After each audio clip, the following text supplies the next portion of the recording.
सकाळी निघालो आणि एकविरा देवीचं दर्शन केलं.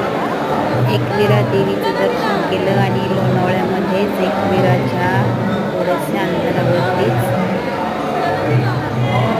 हे आणि नारायणी देवीचंही मंदिर आहे.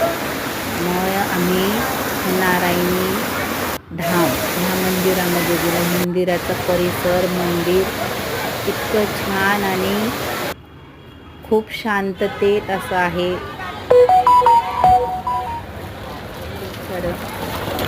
शोभेचं हे केलेलं आहे. हे कारंजे होते की जे कारंजे चालू होते. खूप छान असं वातावरण.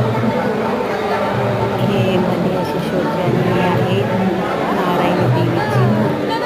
हे ते नारायणी मंदिर, नारायण धाम हे मंदिर जे आपण एंट्री केल्याबरोबर हे खूप मोठं असं मंदिर दिसतं.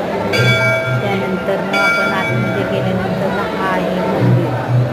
जे मंदिरमध्ये मंदिराचा परिसरही खूप छान असा आहे. जे मी असं